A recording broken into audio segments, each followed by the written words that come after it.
Yeah. Could you tell us what you did, or when did you go, where did you go in Korea, or what did you do in Korean War? I don't have a very strong voice. I also need to point out where my colleagues were all in the army, I was actually in the Royal Air Force, and I was suddenly told in England that I was going to Korea. I didn't know until I was on the airfield just before I boarded the plane. I was flown out to Japan, and I had to hand in all my Air Force equipment, and I was equipped with Army combat gear. I met some Army drivers and 2 other Air Force drivers. We travelled over to Korea, and we drove up through Seoul towards the front line, and we turned off, and we were actually based up in the hills between the front line and Seoul. It was only then I was told I was on an intelligence unit which was controlled by MI6 in London. We had an unusual ratio of 21 other ranks and 14 officers, and they were all specialists in different fields. 3 of the officers had actually been asked to come back from their civilian jobs to work in the service in Korea. 2 were barristers in London, and 1 was a company director.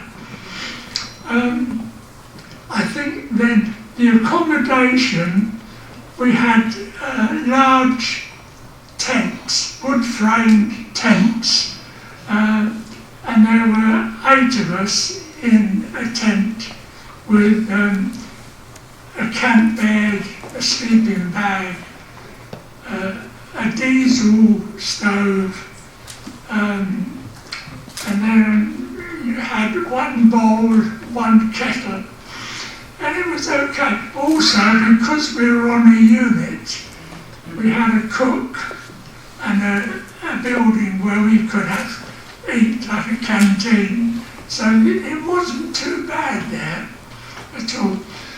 But once we began operations, we would go out in teams of 3, an officer, a driver, and a signaller, and we would be out for 10 to 14 days, always going northward, up into the mountains that led to North Korea. And what we were doing, I was taking a jeep with a trailer, and it was loaded with rations and blankets. What we had to do was, along different stops up in the hills and the mountains, we were actually burying caches of rations and blankets.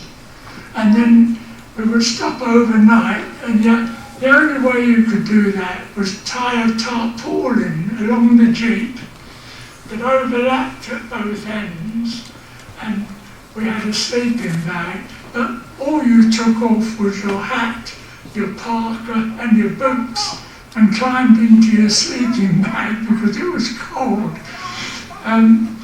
We were out for 10 to 14 days, and so when you were back at the base, you had a cook, but when you were out, you lived on army rations for about 14 days. It wasn't too bad.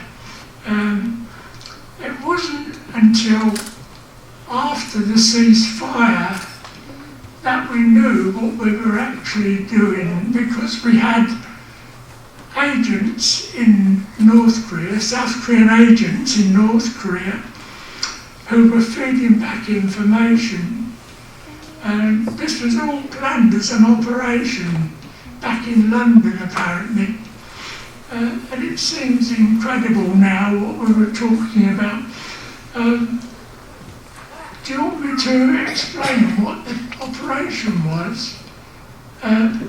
This is something which may come as a surprise.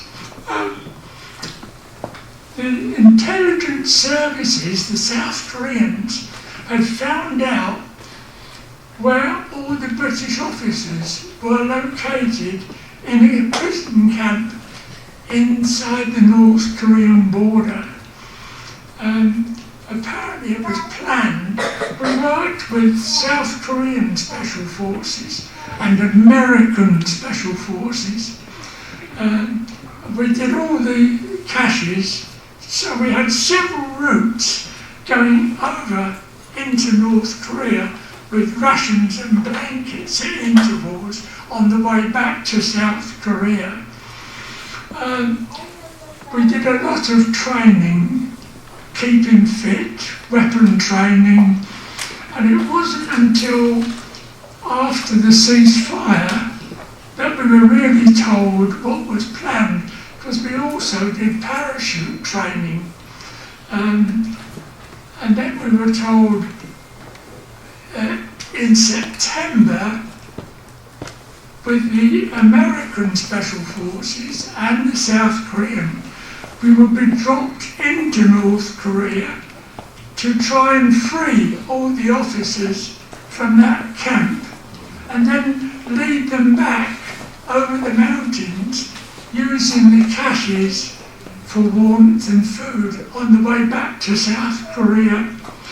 It may sound quite dramatic. Now it seems to me, an incredible thing to attempt.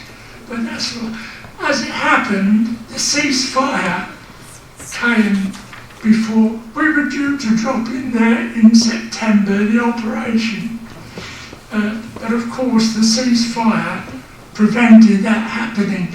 So immediately the operation was cancelled and our officers were used to go up to what became Freedom Village for the exchange of prisoners, and their job was to interview prisoners coming back and take statements and brief them before the press were questioning them, So that was basically what I was doing while I was there.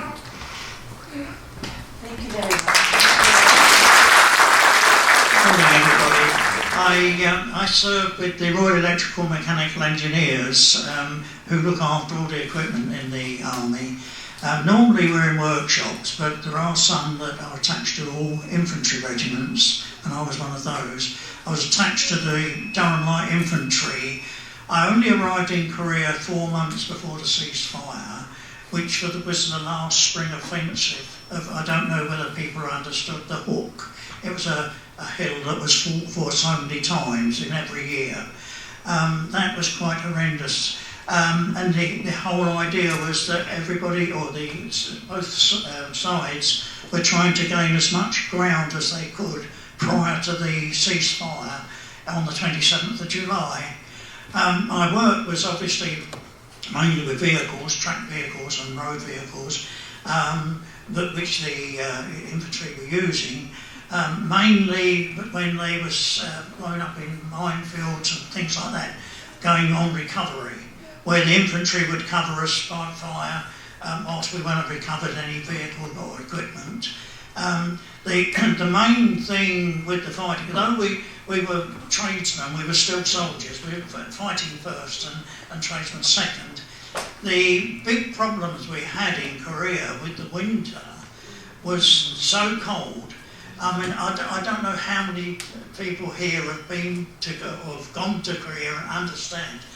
We had to park vehicles on blocks of wood, otherwise the tyres froze to the ground. if you tried to drive away, it would just tear the tyres apart. Obviously, there was problems with icing up, and the cylinder heads used to blow a lot because the antifreeze was so strong that the cylinder head gaskets in the engine, it used to eat them away, and you was forever blowing cylinder head gaskets. One of the problems of working was obviously if the vehicle was the same temperature as the air, your hands stuck. And it's not, I'm not exaggerating, that the spanners would freeze to your hands. I mean, I've been back 3 times, and I don't know whether this same thing happens in Seoul, whether the cars and things, I'm not sure. I've always been back to Spring. I have revisited 3 times, and the people there are absolutely marvellous. You cannot wish for nicer people. It's my sadness that I think, from what your film was trying to say, that both sides aren't together. As I say, the main battle when I was there was the book, which sadly, when they signed the ceasefire agreement, that became in no man's land as a strip of land, which I think is 2 metres wide. And there's nothing there. But the Hook and Hill 355, they all fell into that area, and we actually pulled back into open land, which was very, very difficult to defend. It was known as the Kansas line, and that was just south of the river Imjin. The closest part anybody would possibly know, I was close to the Pintail Bridge, and going back to headquarters, the nearest town, which was then a village, was Weijongbu. I don't know anybody can visualise where that was. I could go on forever about the horrendous things that we saw.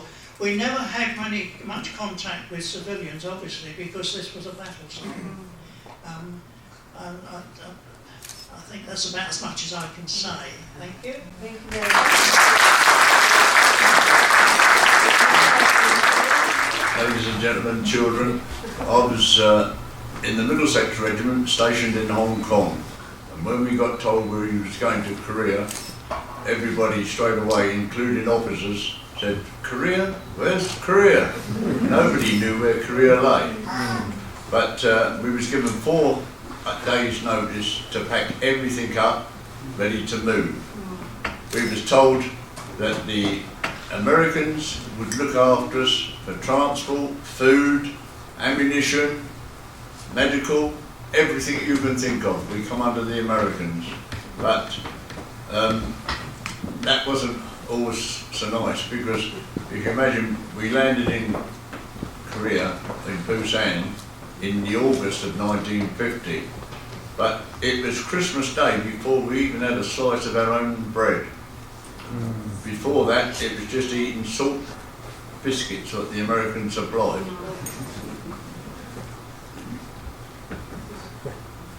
Right, sorry, I didn't know that it's out of focus. But anyhow, we landed in Busan, and overnight we travelled up to just below the Nakdong River, and the second day we were there, we was asked to take over from the American division, and that was just 2 regiments, the Argylls, a Scottish regiment, and the Middlesex, which were the 27th Brigade.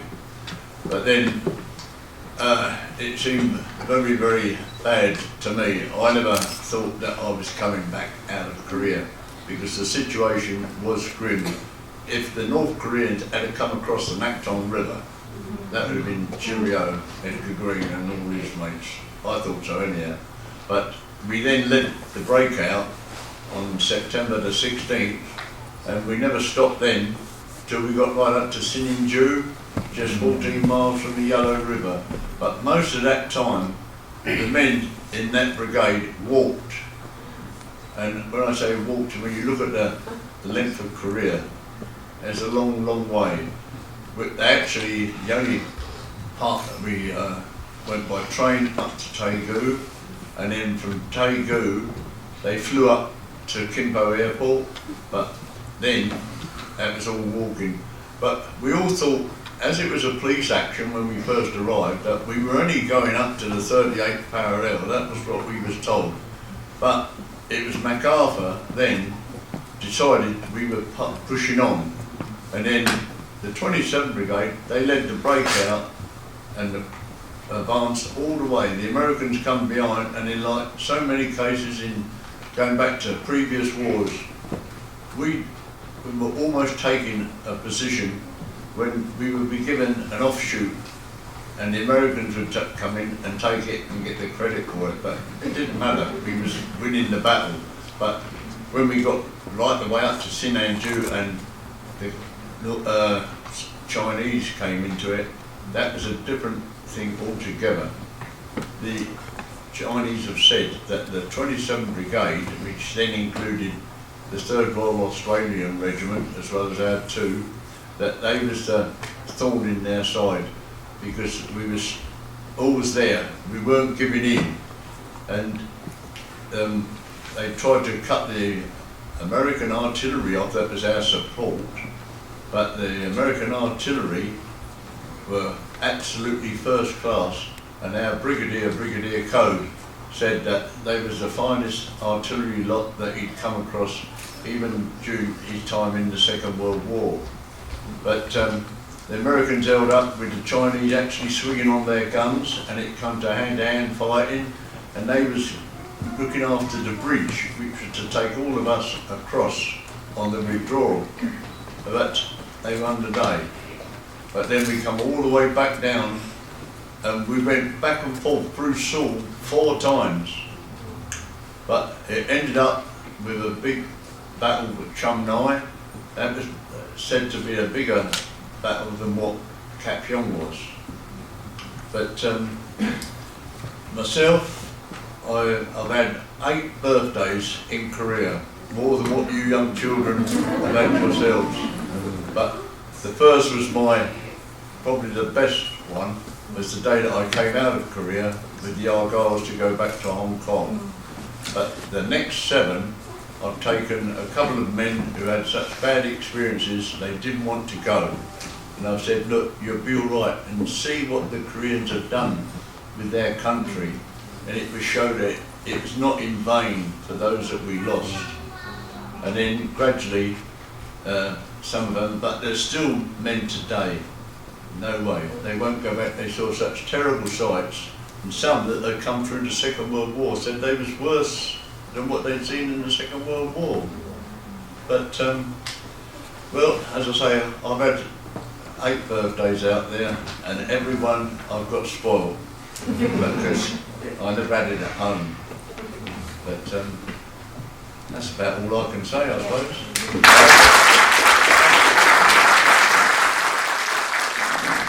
I'm Douglas Gordon. I was in Germany at the time the Korean War started. I was in the infantry, and I was then called out, sent back to Ireland. I was in an Irish regiment, and transferred to the Ulster Rifles. I can't say too much about Korea, because at the time I was working, though I was an infantryman, I was working on the Dakotas and doing jobs that under the Official Secrets Act. So there's not much I can say about that. But I was going backwards and forwards to Korea, from Korea to Japan, and I was taking prisoners and then dropping off supplies to the people that are trapped over the other side of the Yimjim. But the prisoners that I was taking, though they were North Koreans and Chinese, they were only doing their job. They were doing the job same as I was doing. And you know, it's a shame that they all have to end up fighting each other when it could be sorted out otherwise. Other times I did get in touch with other people. I did have 3 little kiddies. One I was talking to Simon early in the thing.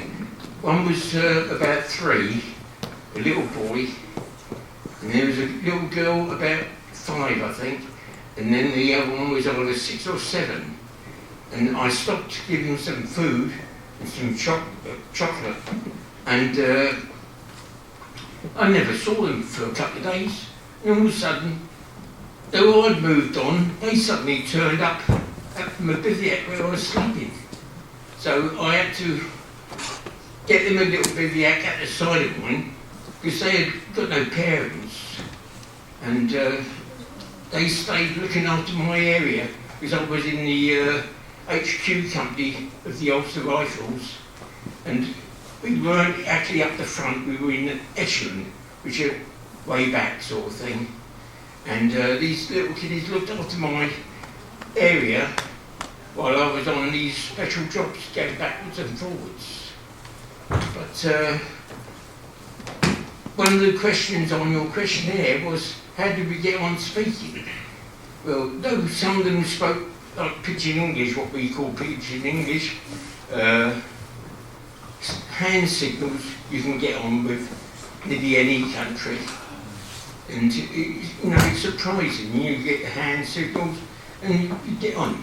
But these little kiddies stayed with me until I was pulled out and sent to Hong Kong. They were handed over to the Roman Catholics orphanage people because they had no parents.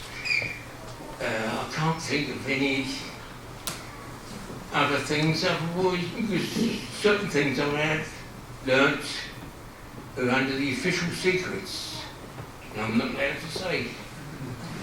Thank you.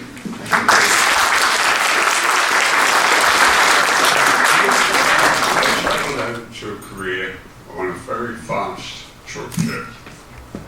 It took a week and a half less than most short trips. It took 4 weeks and 3 days. When I got there, I was, after changing kit and being issued with ammunition, I travelled up on the train overnight, well, over a full day. And while on the way, we had some hardtack biscuits given to us and tin food to keep us going. And every time the train stopped, which was pretty frequent, we got rid of some of the biscuits to the little children who were gathering around the train. I think they must have had pretty hard teeth to manage the biscuits. When I got to the railhead, we weren't on trucks and went. I was sent out to Division HQ at the Royal Artillery section. And whilst there, I was on the radio receiving reports from some outposts that were sending the map references of the Chinese artillery. After a few weeks of that, I was sent forward to one of the outposts, and I was then sending back the map references for the Chinese artillery to the headquarters HQ. I was attached, just myself and the radio, to an American unit that in itself was attached to the Commonwealth Division. And our unit was called counter bombardment, but it was too small to be mentioned anywhere officially. But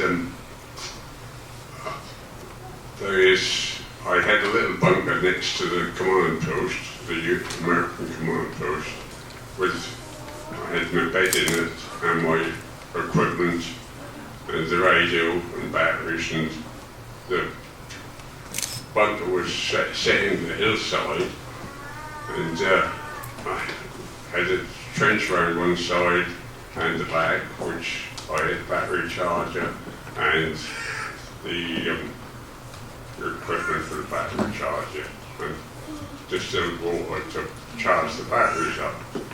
And the occasion that Vic mentioned about the Battle of the Hook was a time when I spent 2 or 3 days with just odd snatch of sleep occasionally, because there was nobody else to send the references back. Though the Americans did it on odd occasions for me when there was very quiet times, there was just odd ones. But at that time the radios were out. I had to send radio to another one of the outposts who could get through on the telephone, because I couldn't get through on the telephone either. And after the truce had been signed, we went back, and then I was detailed to go down to a Canadian hospital unit, and we did all the documentation for the prisoners of war who were, as they came back, and they could send messages back, and we were given set phrases that they could use. And then they went through, we destroyed all their clothing that they came in, and they went through in the showers, and the other side of the showers, another group of people looked after them. I think that was briefly.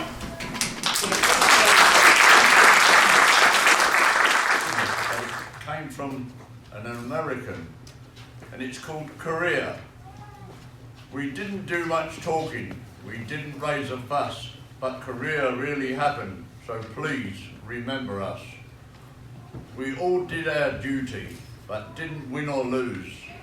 Our victory was denied of us, but we never got to choose. We all roasted in the summer, in the winter damn near froze, walking back from the yellow with our blackened frozen toes.